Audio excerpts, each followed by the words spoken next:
We have Ed Pausick, Warren, Jax, and then we have Morgan here. And so I talked to Warren last time I was here. We had a really deep conversation, and I'm glad that we were able to get other perspectives now that we have Ed here. Ed is a defamation attorney. And I want to start with you, Ed. You know, why did you choose to work with the boys? What is your plans? What do you expect to get out of working with them? What's your expectations when it comes to defamation? Well, I think an injustice in one place is an injustice everywhere. I hate lying.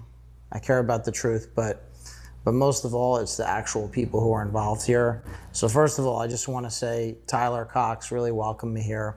My co-counsel, he's an incredible human being and he's an incredible attorney. And then after that, I had an opportunity to meet these incredible young men. And I just got to say, these guys are unbelievable. Warren, Jackson, Morgan, they're just beautiful people. They're really decent human beings. They're just great people. And, you know, that's why I'm here, because I want to help great people. And this is a very sad situation, but it's also a very human situation. The water around Horn Island was supposed to be the end of a 4th of July celebration. Instead, it became the place where an 18-year-old college student's life came to a devastating end. 2 days earlier, Nolan Xavier Wells had traveled to the Mississippi Barrier Island with friends for what should have been a holiday gathering. Hundreds of young people had reportedly gathered on the island that day, enjoying the holiday before returning to school, work, and ordinary life. But Nolan never made it home. On July 4, after the celebration began winding down, his friends returned to the mainland without him. Nolan's phone and keys were reportedly returned, but Nolan himself was missing. By that night, concern had turned into panic. His family began searching for answers, and a missing person investigation was underway. Then, on the morning of July 6, the search ended in the worst possible way. Nolan's body was discovered in the water near Horn Island. He was only 18. He had been preparing to continue his education and football career, with his parents reportedly expecting to take him to Southwest Mississippi Community College for football camp the following Monday. Instead, his family was left with a question that has refused to disappear. What happened to Nolan Wells? At first, authorities suspected that Nolan had drowned. Public reporting has indicated that investigators did not initially identify evidence of foul play, and no suspect has been publicly named. But as the days passed, unanswered questions began to surround the circumstances of his death. Nolan's family questioned parts of the timeline and sought additional information about what happened during his final hours. His mother also raised concerns about information on Nolan's phone, including deleted messages and photographs. His family eventually brought in civil rights attorney Ben Crump and pursued an independent investigation. And then came another development that changed the conversation. An independent autopsy commissioned by Nolan's family determined that both the cause and manner of his death were undetermined pending further investigation. The preliminary findings reportedly noted red discoloration in the tissue at the back of Nolan's skull, although the significance of that finding remained unclear. The pathologist also said non-accidental factors could not be ruled out. That did not prove murder. It did not prove an accident. It proved something far more unsettling. There were still questions. And while investigators continued working to determine what happened, people who knew Nolan personally began stepping forward. One of those people was his friend Javon Williams, who publicly discussed Nolan's death and the uncertainty surrounding the investigation. Williams said he believed important parts of the story were not lining up and expressed surprise that investigators had apparently not reached out to him for information. Other friends who were with Nolan on the 4th of July have also publicly denied involvement in his death and have faced intense scrutiny and online accusations. Their attorneys have pushed back against what they describe as misinformation and harassment. That distinction matters, because in a case where the official cause of death remains unresolved, suspicion is not proof. Rumor is not evidence. And a viral theory is not the same thing as a finding from investigators. Yet Nolan's closest friends may still hold pieces of the puzzle. They were among the last people publicly known to have been with him before he disappeared. They know what the day looked like. They know where everyone was, and they may know details that have never made it into the public narrative. Now, as the investigation continues, their accounts have become part of a much larger question surrounding Nolan Wells. Not simply how an 18-year-old ended up dead near a remote Mississippi island, but what happened during those final hours when he was still alive. Because somewhere between the celebration on July 4 and the discovery of Nolan's body on July 6 lies a missing piece of the story. And until investigators find it, the watcher around Horn Island will continue to hold the darkest secret of that holiday weekend. Nolan Wells was not alone on Horn Island that 4th of July. He had gone there with friends, people he trusted, people who would ultimately become some of the most important witnesses in the investigation into his death. And that is where this story becomes increasingly difficult to untangle. According to reporting, Nolan was last seen alive during the afternoon of July 4. His friends later left the island without him. What happened between those moments has become one of the central mysteries surrounding the case. One account suggested Nolan had chosen to remain on the island after meeting a girl. Nolan's family has disputed that explanation, and questions remain about exactly when he was last seen and what happened before the boat departed. A report compiled by the United Cajun Navy highlighted a particularly important gap in the timeline. Nolan was reportedly last seen around 3 p.m., while the boat was documented leaving around 4:31 p.m. That 90-minute window has become a critical part of the unanswered questions. But there is another side to the story. Nolan's friends have publicly denied involvement in his death. Their attorneys have argued that the young men have been unfairly targeted by online speculation and accusations, despite no one being publicly charged in connection with Nolan's death. That distinction is crucial. The investigation has not established that Nolan's friends harmed him. But because they were among the last people known to be with him, their accounts naturally remain important to investigators and to Nolan's family. And now those friends are speaking more publicly about what happened. Their attorneys have even returned to Horn Island to examine the location and better understand the geography surrounding Nolan's disappearance. Meanwhile, Nolan's family continues searching for answers. If you want to follow this case as every verified development emerges, make sure you like this video, share it with someone who follows unresolved cases, and subscribe to Cold Case Files. Turn on notifications, because the next piece of evidence could change everything. For Nolan's loved ones, this is not internet entertainment. It is the search for an answer to how their 18-year-old son disappeared, and why he never came home. The questions surrounding Nolan Wells became even more complicated when people who knew him began telling their own versions of what happened on Horn Island. One of the most closely watched accounts came from Warren Hudson, who described Nolan as one of his closest friends.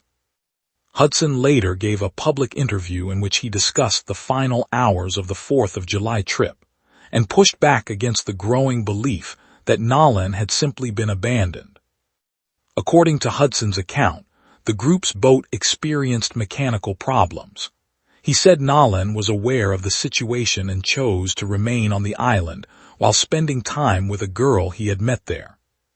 That explanation, however, has been disputed by Nolan's family.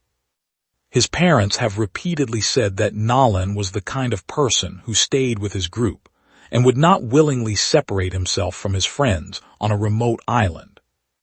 And that leaves investigators facing a crucial question.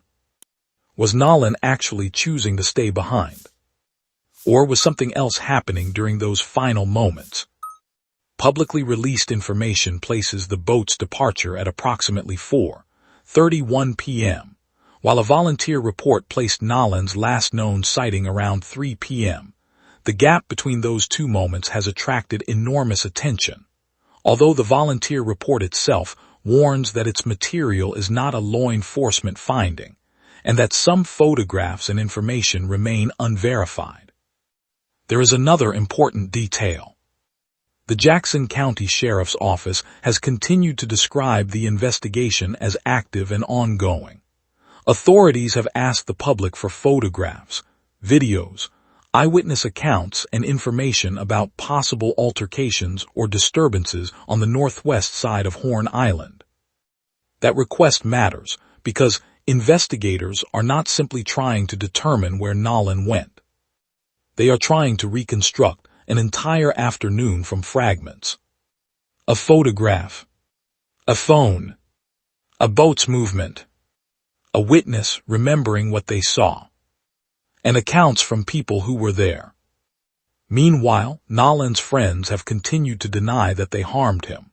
Their attorneys have recently taken the extraordinary step of returning to Horn Island to examine the location themselves, saying the purpose was to understand the terrain and respond to accusations surrounding the case. None of this establishes what happened to Nolan, but it shows why the investigation remained so intensely scrutinized.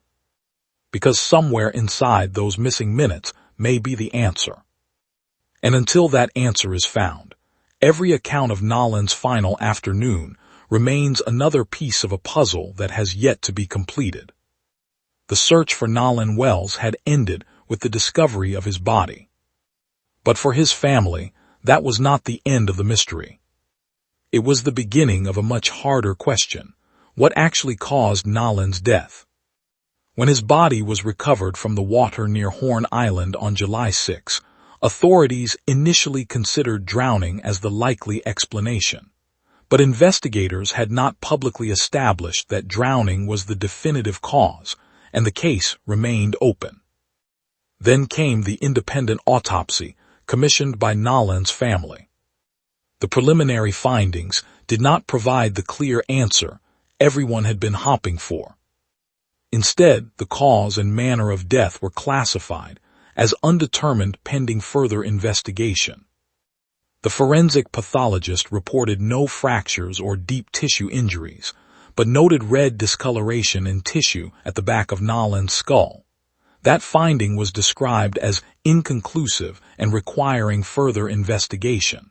The pathologist also stated that non-accidental factors could not be ruled out. But there was another complication.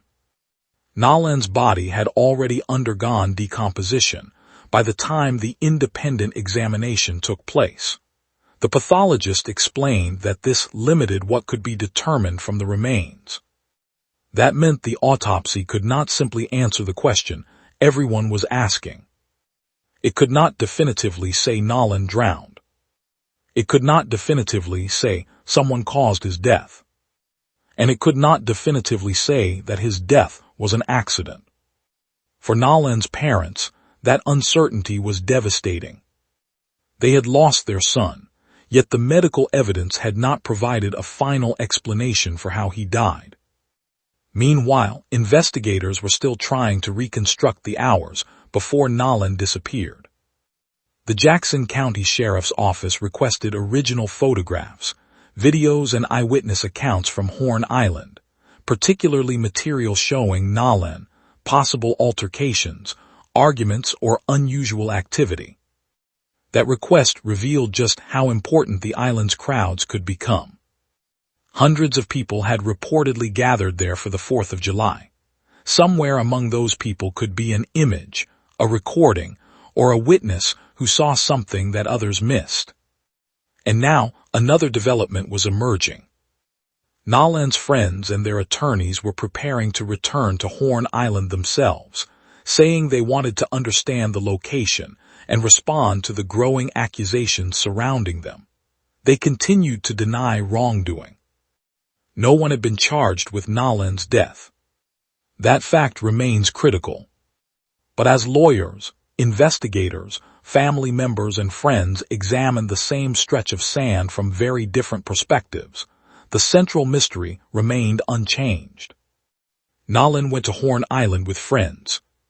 His friends returned without him. 2 days later, Nolan was dead.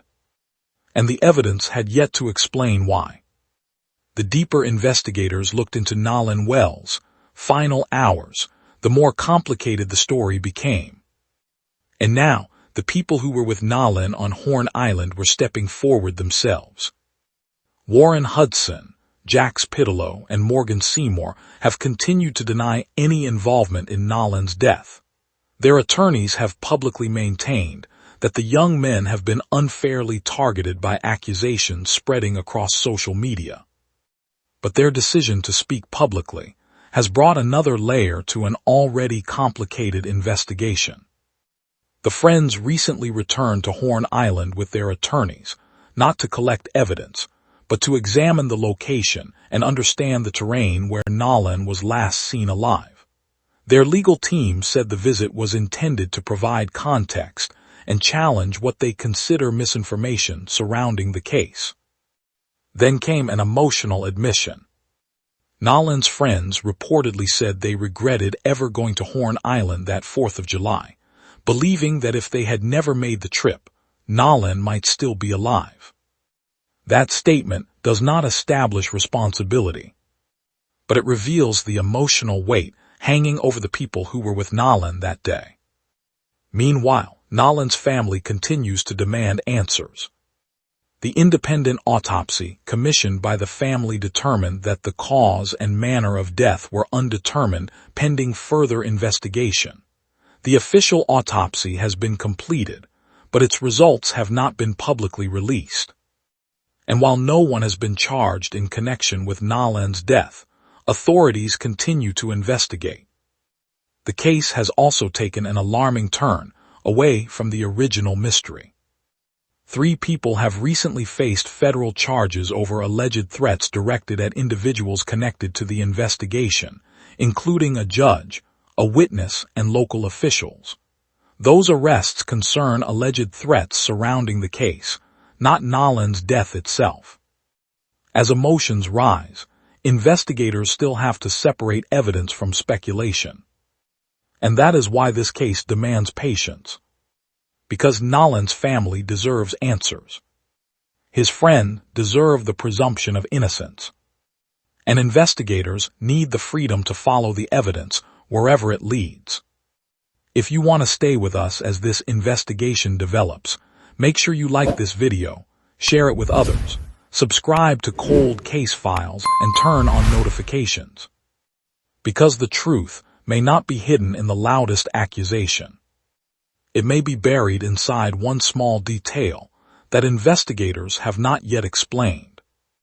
By this point, the investigation had reached a place where certainty was becoming harder to find. The official investigation remained open. The Jackson County Sheriff's Office had previously said investigators did not suspect foul play, while continuing to seek information about Nolan's final hours. His family, however, was conducting its own parallel investigation, determined to examine every unanswered question surrounding his death. And then there was the evidence that could no longer simply be explained away. Nolan's independent autopsy had returned an undetermined cause and manner of death. The forensic pathologist found no fractures or deep tissue injuries, but reported an area of red discoloration in the tissue near the back of Nolan's skull. The finding was described as inconclusive, and the pathologist said non-accidental factors could not be ruled out. But even that finding came with limitations. The independent examination occurred after the state medical examiner had already performed an autopsy, and the body had undergone decomposition. Some structures were no longer available for examination. As a result, the independent pathologist could not determine whether Nolan entered the water conscious or unconscious, or establish exactly how he entered it. That uncertainty became one of the most painful parts of the case. Because if Nolan drowned, investigators still needed to establish how he ended up in the water. Was he swimming? Did he accidentally fall? Was he incapacitated? Or was there another explanation that the available evidence could not yet prove? None of those possibilities had been established as fact. Meanwhile, outside investigators were examining photographs, videos, and other material gathered from people who had been on Horn Island during the holiday. A report released by the United Cajun Navy contained photographs and screenshots submitted by members of the public, giving investigators and Nolan's family additional material to examine. But the organization itself acknowledged that some of the material was unverified. That distinction became essential. Because the more attention Nolan's case received, the more theories began spreading. Some focused on his friends. Others focused on the circumstances of his disappearance. And some went far beyond what the evidence actually established. But investigators had something social media did not have. Time. They could compare photographs against known locations, examine digital evidence, interview witnesses, analyze forensic results, and determine which pieces of information could actually survive scrutiny. For Nolan's family, every unanswered question carried the same unbearable weight. Their son had gone to Horn Island alive. He had not returned. And even after his body was recovered, science had not yet provided the answer they needed most. How did Nolan Wells die? Until investigators can answer that question, the mystery surrounding his final hours remains unfinished. As the investigation continued, another battle was unfolding far beyond Horn Island. It was happening online. Nolan Wells' death had become a national story, and with that attention came theories, accusations, and competing versions of what happened during his final hours. But now, Nolan's friends were pushing back. Warren Hudson, who described Nolan as one of his closest friends, had already spoken publicly about the 4th of July trip. He maintained that Nolan was alive and appeared fine during the celebration, and that the group's boat developed mechanical problems before Nolan ultimately remained on the island. Hudson said Nolan had been with a girl and chose to stay behind. Nolan's family has disputed that explanation, saying it was inconsistent with his character and questioning why he would voluntarily remain behind. Then there was the viral video. For a time, people online believed the footage showed Nolan involved in a confrontation and heard what they believed was his voice demanding his phone. But Trayston Shepard later told ABC News that the voice was actually his own. He said the confrontation involved him, not Nolan, and that Nolan was not the person seen in the footage. That revelation demonstrated just how dangerous assumptions could become. A video could look convincing. A voice could sound familiar. A photograph could appear to tell a story. But without verification, none of those things could establish what happened to Nolan. Meanwhile, the friends' attorneys returned to Horn Island with them, examining the location where Nolan was last seen. Their legal team said the purpose was to understand the geography and respond to accusations being made against the young men. The friends have continued to deny involvement in Nolan's death. And the latest public statements have revealed something deeply emotional. Nolan's friends have said they regret ever making the trip. They reportedly believe that if they had never gone to Horn Island that day, Nolan might still be alive. But regret is not evidence, and neither is suspicion. As of now, authorities have not publicly named a suspect in Nolan's death. The investigation remains active. The official autopsy results remain unreleased publicly. and the independent autopsy commissioned by Nolan's family has left the cause and manner of death undetermined. So the case still rests on one unanswered question. What happened to Nolan after his friends left? Until investigators can answer that, every theory remains just that, a theory. And somewhere between the final confirmed sighting and the discovery of Nolan's body may be the evidence that finally separates what people believe happened from what actually happened. A month after Nolan Wells disappeared on Horn Island, the biggest question still has no definitive answer. What happened to him? Nolan was 18 years old when he went to the Mississippi Barrier Island with friends for the 4th of July. 2 days later, his body was found. Since then, there have been 2 autopsies, new photographs, witness accounts, legal investigations, public accusations, and an enormous amount of speculation. But despite all of it, no one has been charged with causing Nolan's death. Authorities have continued investigating the circumstances surrounding his disappearance and death. The official autopsy has been completed, but its findings have not been publicly released. Instead, prosecutors are preparing to present the evidence to a grand jury. Nolan's family has refused to let the case disappear. They have pursued their own investigation and called for greater transparency, while Nolan's friends have publicly denied involvement and recently returned to Horn Island with their attorneys to examine the location where Nolan was last seen alive. And that may be one of the most important developments yet, because the truth may ultimately come down to evidence rather than public opinion. A photograph, a deleted message, a GPS location, a witness whose memory fills a gap in the timeline, or forensic evidence capable of answering the question the independent autopsy could not. At the same time, the case has produced a disturbing secondary story.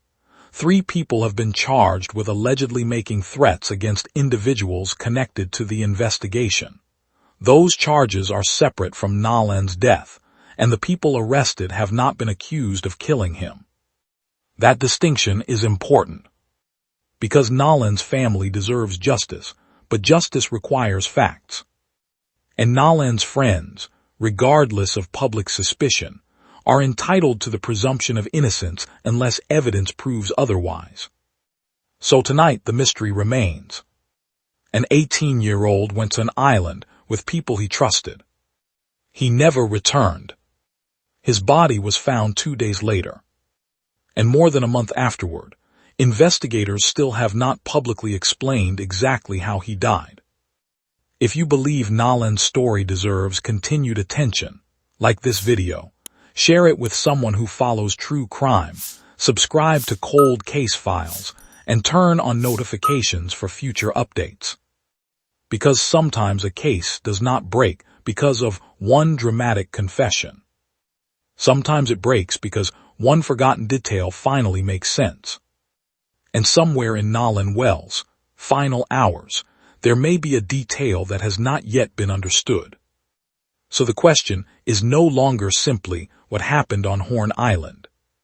The question is whether the evidence will eventually tell us the truth. What do you think happened to Nolan Wells? And what unanswered question do you believe investigators should focus on next?